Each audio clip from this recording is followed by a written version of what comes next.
상한 나의 맘 보시네. 주 나의 눈물 안에 홀로 울던 맘 아시네. 다시 한번 주 나의 모습 보네.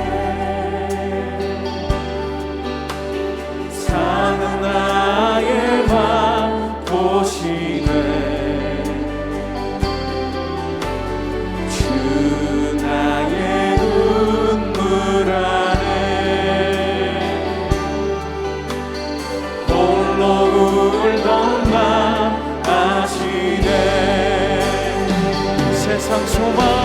세상 소망 다 사라져가도 주의 사랑은 끝이 없으니 살아가는 이 모든 순간이 주 은혜임을 나는 믿네.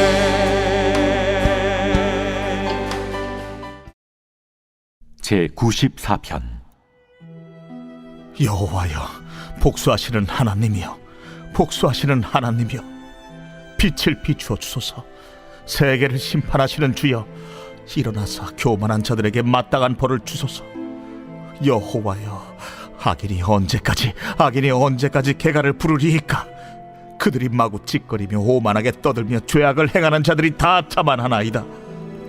여호와여, 그들이 주의 백성을 짓밟으며 주의 소유를 곤고하게 하며 과부와 나그네를 죽이며 고아들을 살해하며 말하기를 여호와가 보지 못하며 야곱의 하나님이 알아차리지 못하리라 하나이다. 백성 중에 어리석은 자들아, 너희는 생각하라. 무지한 자들아, 너희가 언제나 지혜로울까? 귀를 지으시니가 듣지 아니하시랴? 눈을 만드시니가 보지 아니하시랴? 뭇 백성을 징벌하시는 이 곧 지식으로 사람을 교훈하시는 이가 징벌하지 아니하시랴? 여호와께서는 사람의 생각이 허무함을 아시느니라. 여호와여, 주로부터 징벌을 받으며 주의 법으로 교훈하심을 받는 자가 복이 있나니 이런 사람에게는 환난의 날을 피하게 하사 악인을 위하여 구덩이를 팔 때까지 평화를 주시리이다. 여호와께서는 자기 백성을 버리지 아니하시며 자기의 소유를 외면하지 아니하시리로다. 심판이 의로 돌아가리니 마음이 정직한 자가 다 따르리로다. 누가 나를 위하여 일어나서 행악자들을 치며 누가 나를 위하여 일어나서 악행하는 자들을 칠까? 여호와께서 내게 도움이 되지 아니하셨다면 내 영혼이 벌써 침묵 속에 잠겼으리로다. 여호와여, 나의 발이 미끄러진다고 말할 때에 주의 인자하심이 나를 붙드셨사오며 내 속에 근심이 많을 때에 주의 위안이 내 영혼을 즐겁게 하시나이다. 율례를 빙자하고 재난을 꾸미는 악한 재판장이 어찌 주와 어울리리까? 그들이 모여 의인의 영혼을 치려하며 무죄한 자를 정죄하여 피를 흘리려 하나? 여호와는 나의 요새이시오, 나의 하나님은 내가 피할 반석이시라. 그들의 죄악을 그들에게로 되돌리시며 그들의 악으로 말미암아 그들을 끊으시리니 여호와 우리 하나님이 그들을 끊으시리로다. 새벽 예배에 오신 모든 성도님들을 환영합니다. 오늘도 주님께서 저와 여러분에게 허락하신 진리의 말씀으로 승리하는 하루가 되시기를 축복합니다. 오늘은 시편 94편의 말씀을 통하여서 하나님의 정의에 대해서 함께 묵상하기를 원합니다. SNS에서 인기 있는 컨텐츠 중에 정의구현이나 참교육 등의 키워드를 가지고 만든 컨텐츠들이 있습니다.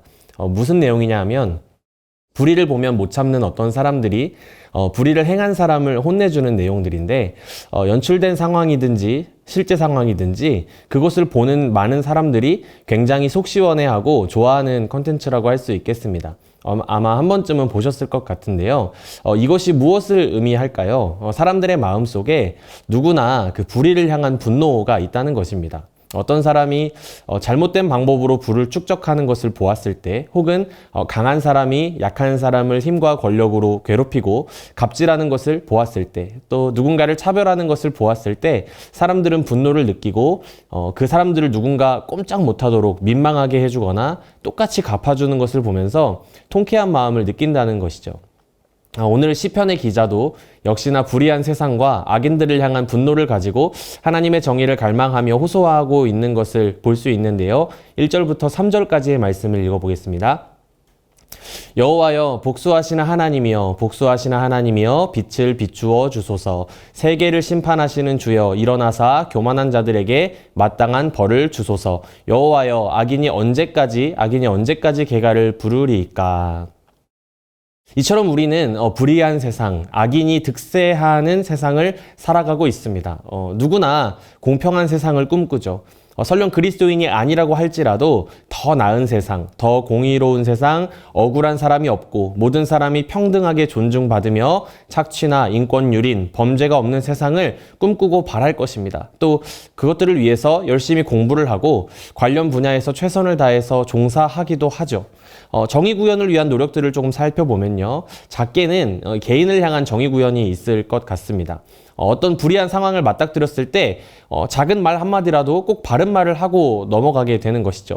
여기 금연구역입니다. 새치기 하지 마세요. 이런 종류의 말들입니다. 나아가서는 어떤 집단이나 단체의 불의한 모습을 알리고 드러내기 위해서 노력하기도 하고요. 또 어떤 사람들은 이 사회를 향한 정의 구현을 향해서 정치나 사법 체계를 바르게 만드는 일을 위해 삶을 걸기도 하는 것이죠. 그리스도인들도 비슷하지만요. 우리에게 한 가지 특별한 것이 있다면 그리스도인들은 하나님께서 친히 이루실 하나님의 정의를 원한다는 것입니다. 하나님께서 주인 되시고 완전히 통치하시고 다스리심으로 인해서 불이라고는 조금도 찾아볼 수 없고 완벽하게 공의로운 모습으로 완성될 하나님의 나라를 소망하고 기다리는 사람들이 바로 그리스도인이라는 것입니다. 그렇다면 그러한 소망을 가지고 살아가는 우리들은 이 불의한 세상에 발을 딛고 살아갈 때 어떠한 자세로 살아야 하는지에 대해 말씀을 통해 잠시 살펴보도록 하겠습니다. 첫 번째로요, 우리는 정의를 갈망해야 합니다. 정의가 무엇인지 쉽게 알기 위해서는 불의를 알면 되겠죠? 성경은 무엇을 불의라고 말하고 있을까요? 강자가 약자를 괴롭히는 것이 불의하다라고 말씀하고 있습니다. 잠언 14장 31절 말씀을 보면 이렇게 말씀하고 있는데요. 가난한 사람을 학대하는 자는 그를 지으신 이를 멸시하는 자요. 궁핍한 사람을 불쌍히 여기는 자는 주를 공경하는 자니라. 강자가 약자를 억압하고 학대하는 것이 불의이고 그것은 그 사람을 지으신 하나님을 멸시하는 일이다라고 말씀하십니다. 그런데 오늘 시편 94편의 상황을 보니까 악인들이 주의 백성을 짓밟았는데 특별히 약자들, 6절 말씀에 과부와 나그네와 고아들을 죽였다라고 말씀하고 있는 것이죠. 이렇게 이 말씀이 이야기해주고 있는 정의의 기준에 근거하여서 회복에 대해서 좀 논해보고자 합니다. 정의가 회복되는 것을 두 가지 차원에서 이야기해 볼 수 있는데 한 가지는 보복적 차원의 정의이고 또 한 가지는 회복적 차원의 정의입니다. 보복적 차원의 정의는 무엇이냐? 말 그대로 눈에는 눈, 이에는 이를 말하는 것이죠.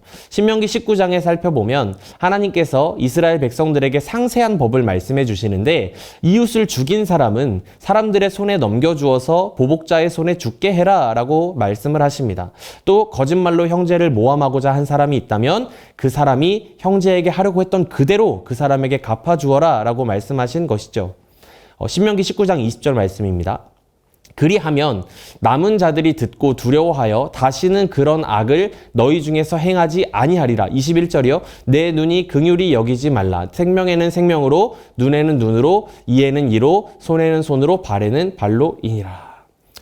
너무 속 시원한 말씀 아닙니까? 우리가 원하던 게 바로 이것입니다, 주님. 사람을 죽인 사람이 겨우 몇 년 감옥에서 살고 나와서 버젓이 돌아다니는 세상을 저는 원하지 않습니다. 마을 주민이 아무런 잘못 없는 경비원 아저씨를 때리고 모욕해서 극단적인 선택을 하게 만들고도 그 동네에서 뻣뻣하게 살아가는 것을 저는 볼 수 없습니다. 똑같이 해주는 것이 정의입니다라고 생각하는 많은 사람들이 있다는 것이죠. 그런데 어떤 이들은 이렇게 이야기할 거예요. 잘못을 저지른 사람들이 이미 만들어져 있는 법이라는 체계와 질서 속에서 정당한 절차를 거쳐서 벌을 받았는데 그것이 왜 정의롭지 못한 것이냐, 왜 필요 이상의 비난과 분노를 쏟아붓는 것이냐라고 말하는 사람들이 있겠죠. 그 말도 일리는 있습니다. 그러나 만약에 그 말이 정말 100% 한치의 오차도 없이 옳은 것이라고 한다면 누군가의 잘못으로 인하여서 평생 아픔과 트라우마, 고통 속에 살아가야 하는 어떤 사람들을 보며 또 그들에게 고통을 준 사람은 되려 고개를 들고 당당하게 살아가는 모습을 보며 수많은 사람들이 공분하는 것에 대해 어떻게 설명할 수 있을까요? 인간이 정한 법 질서가 완전한 정의를 보장할 수 있습니까? 그렇지 않다는 것입니다. 이것은 악에 대해 눈 감아야 한다는 말도 아니고 법의 체계와 질서가 무의미하다는 말씀을 드리는 것도 아닙니다. 그러나 우리가 반드시 기억해야 하는 것은 사람은 절대 스스로 어떤 불의한 사람이 그 값을 완벽하게 치르게 하는 보복적 차원의 정의를 행하는 심판자의 입장에 설 수 없다는 것입니다. 악마를 보았다라는 영화를 본 적이 있는데요. 이 내용은 이렇습니다. 연쇄살인마에게 아내를 잃은 국정원 요원이 끈질기게 범인을 추적해서 한 번에 죽이지 않고 죽기 직전까지 고통을 주고 살려두었다가 마지막에는 죽음으로 복수하는 내용의 영화인데 그 과정은 악당이 고통을 받는다는 차원에서 굉장히 시원한 기분을 들게 할 수 있지만 복수가 다 끝나고 나서 이 영화의 엔딩이 압권인데요. 이 주인공은 웃지 못합니다. 왜냐하면 죽은 아내는 살아 돌아오지 못했고 복수는 끝났지만 이제는 자신이 살인자가 되었기 때문입니다. 인간은 결코 스스로 정의의 실현자가 될 수 없고 그렇게 하려고 하는 순간 그 결말은 비극이라는 것이죠. 복수를 소재로 한 영화를 다 한번 살펴보십시오. 기분 좋게 끝나는 영화가 있습니까? 그렇다면 어떻게 해야 되는 것일까요? 의로우신 하나님께서 불의를 미워하시는 하나님께서 악인들을 심판하실 것을 신뢰해야 하는 것입니다. 오늘 본문 8절 9절 말씀입니다. 10절까지 읽겠습니다. 백성 중에 어리석은 자들아 너희는 생각하라. 무지한 자들아 너희가 언제나 지혜로울까. 귀를 지으신 이가 듣지 아니하시랴. 눈을 만드신 이가 보지 아니하시랴. 뭇 백성을 징벌하시는 이 곧 지식으로 사람을 교훈하시는 이가 징벌하지 아니하시랴. 악인의 길이 영원히 형통할 것 같지만요, 절대 영원하지 않습니다. 하나님을 경외하지 않고 많은 이들을 고통과 죽음으로 몰고 갔던 불의한 사람들, 불의한 왕, 시대의 빌런들, 바벨론과도 같은 제국들이 영원할 것 같지만 역사 속으로 사라져간 것을 우리는 알 수 있습니다. 그리고 그것이 결코 끝이 아니라 하나님의 엄중한 심판이 있다는 것을 기억하면서 하나님의 정의를 기다리고 갈망하는 자세가 우리에게 필요한 줄 믿습니다. 두 번째로요, 우리는 정의를 알고 갈망하는 것을 넘어서서 그것을 행해야 합니다. 아니 강도사님, 앞에서 정의라는 것은 하나님께서 행하시도록 기다려야 한다고 하지 않으셨습니까? 네. 불의를 행한 사람에게 응당한 대가를 치르도록 하는 보복적 차원의 정의는 궁극적으로 하나님께서 이루실 것을 바라보아야 한다라고 말씀을 드렸습니다. 그러나 그것이 하나님의 백성들로 하여금 정의를 위해서 아무것도 하지 않아도 된다라는 뜻은 아닙니다. 우리에게 주어진 미션이 있으니 그것은 곧 회복적 차원의 정의를 실천하는 것입니다. 그것은 곧 누군가 불의를 행한 결과로 인해서 아픔을 당하고 삶의 손해를 입은 사람들에게 제자리를 되찾아주는 것, 그것이 회복적 정의라는 것이죠. 레위기 19장 9절 10절 말씀을 보면요, 너희가 너희의 땅에서 곡식을 거둘 때에 너는 밭 모퉁이까지 다 거두지 말고 내 떨어진 이삭도 줍지 말며 내 포도원의 열매를 다 따지 말며 내 포도원에 떨어진 열매도 줍지 말고 가난한 사람과 거류민을 위하여 버려두라. 나는 너희의 하나님 여호와이니라. 이렇게 말씀하고 있습니다. 레위기 19장은 거룩한 백성이 행해야 할 바에 대해 말씀해 주고 있는데요. 너희가 정말로 하나님의 백성, 거룩한 백성이라고 한다면 이렇게 살아야 된다라고 알려주시는 그 법질서 속에서 약자를 배려한 사회윤리, 정의에 대한 법이 등장하는 것이 굉장히 인상이 깊습니다. 너희가 품꾼에게 일을 시키고 아침까지 삭스를 주지 않아서는 안 된다. 나그네를 학대하거나 차별해서는 안 된다. 재판을 왜곡하거나 무고한 피, 억울한 피를 흘리게 해서는 안 돼. 추수할 때 익지 않은 것까지 욕심 부려가면서 밭 모퉁이까지 다 따지 말아라. 이 모든 하나님의 명령을 한 문장으로 줄이면 어떻게 읽을 수 있을까요? 바로 이웃을 사랑해야 한다라는 것입니다. 하나님께서 우리에게 행하라고 요구하시는 정의는 바로 사랑의 정의입니다. 불의한 우리에게 예수 그리스도를 통해 사랑을 베풀어 주신 것처럼 참된 정의의 실현은 약자들을 향한 사랑과 자비의 방식으로 나타나야 한다는 것이죠. 왜 그렇습니까? 주님께서 먼저 불의한 우리를 구원해 주셨기 때문입니다.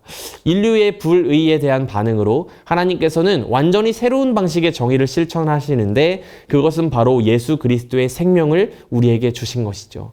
예수님은 낮은 이 땅에 오셔서 의와 정의를 행하시고 불의한 죄인인 저와 여러분을 위해 죽으셨습니다. 그로 인해서 완전히 의롭게 된 거룩한 백성으로 살게 된 우리가 반드시 해야만 하는 일은 선택이 아닌 필수로 살아야 하는 삶이라는 것은 바로 이 정의를 행하는 삶, 자비와 사랑을 실천하는 삶임을 기억하시기를 바랍니다.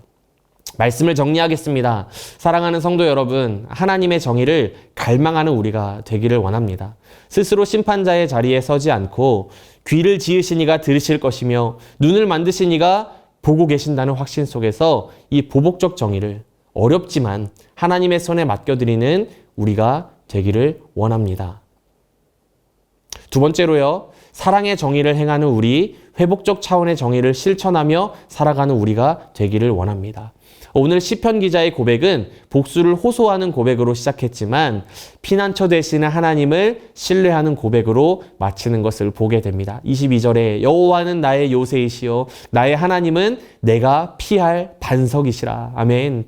피난처 되시는 예수 그리스도, 불의한 나를 위하여 십자가 위에서 완전히 새로운 정의를 이루신 분께서 자녀된 나, 제자된 나에게 주신 가장 귀한 명령 무엇입니까? 하나님을 사랑하고 내 이웃을 사랑하는 것. 소외당하고 아픔당한 이들을 향해서 하나님의 마음과 시선을 품고 살아가는, 정말 참된 정의를 갈망하며 살아가는 저와 여러분이 되시기를 간절히 소망합니다.